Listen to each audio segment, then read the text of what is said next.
Hey peeps, it's LaVeeda from What Can't LaVeeda Do? In today's video, I will be making my homemade honey butter. And make sure you subscribe so that you don't miss the upcoming videos of when I'm making my homemade buttermilk biscuits and my homemade Parker rolls to put this honey butter on. So make sure you subscribe so you don't miss that. I appreciate you and I hope you enjoy the video and I'll meet you in my kitchen.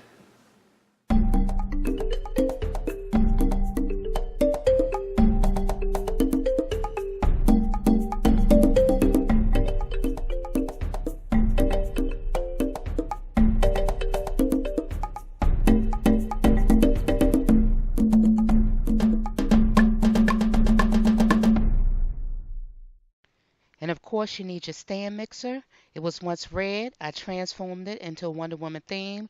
You can find a link to the video in the description box. And you also need the splash guard because when the butter or the fat separates from the buttermilk, it gets extremely messy.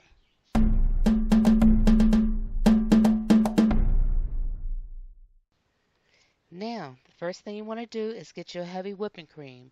It doesn't matter what size you get. There's a half pint size, a pint size, and I think a half a gallon or so. So here I'm using a pint.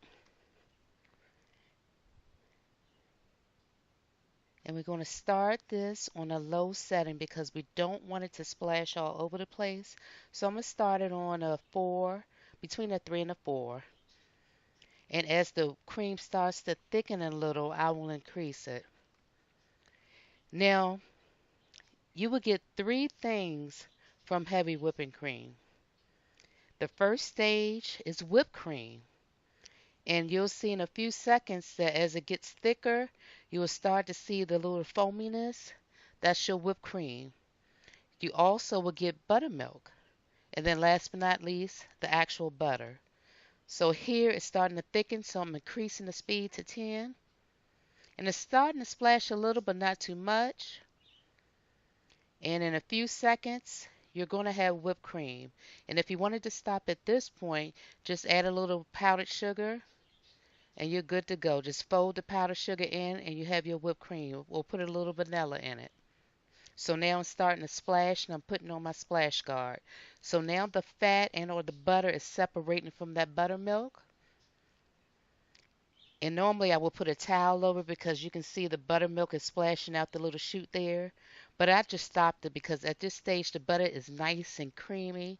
It's not too firm, it's not too soft, it's almost just right.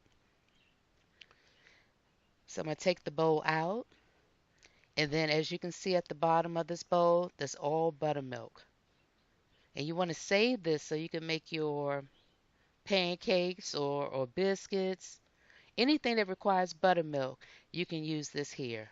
So what I'm doing, I'm scraping the butter out of the whisk so that I can squeeze the remaining liquid or buttermilk from this butter. So I want to make sure I get as much butter as I can from this whisk, all this goodness.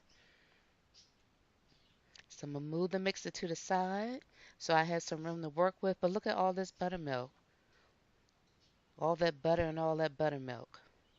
So as you press the butter to the side, you can see some of that the buttermilk coming from the butter. So I'm just going to take the butter out of the mixing bowl and just put it in my spare bowl so I have some room to work with. So I'm going to scoop all of this butter out.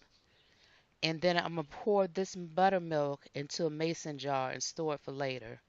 And what I normally do and what I didn't show in this video is that I will use a strainer to pour the buttermilk through as the buttermilk is going through the mason jar. But I didn't want to pause the video. I just wanted to go straight through. But look at all this butter. Okay, here's my little mason jar. So like I said, I will use some cheesecloth or a strainer and put over the mason jar so it will capture any butter, pieces of butter that will remain in that buttermilk. So I will do that later. I don't want to waste your time, but I'm just letting you know. So now we're going to squeeze the remaining buttermilk out of this butter. Look how much buttermilk remains in the butter. So what you would do, you would just keep pressing and smoothing and moving side to side until you got all of the buttermilk out. Look at this. Isn't this amazing?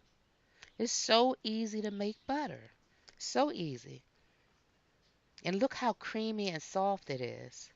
So you just keep pressing and moving it to the side, pressing and stirring. Get all of that liquid out. Now, I don't know what the consequences are if you left all that buttermilk in. That will probably be another video. But you want to get as much of this buttermilk and all that liquid out as possible. Just stir it and squeeze it. And this entire process only takes like 10 minutes. 10 minutes or less to make your own butter. And buttermilk. You got a 2-for-1 deal here. I'm almost finished. Just be a little patient. Just want you to see as much of the process as possible. So now at this point, I'm going to add some salt. Now salt is optional, but just a little salt. I'm using like a half a teaspoon. The salt brings out the natural flavors of anything. And if you got high blood pressure or something, eliminate salt or just use an eighth of a teaspoon. And here, I'm using about 2 tablespoons of honey. And what I'm going to do at this point, I'm just going to mix and fold and press. I'm just going to mix all that goodness in together. Just going to mix it all together. And then the honey makes the butter a little slippery, but just keep stirring and pressing and stirring. And you may still get a little liquid out at this point, some of that buttermilk. Just drain it out as the liquid starts to form up. It's no big deal. So now at this point, I'm going to transfer it to my Tupperware bottle. I'm sorry, Tupperware bowl. And that's going to be stored in my refrigerator. So now I'm just doing the final smoothing and mixing. I just can't stop playing with this butter. Just want to play with it.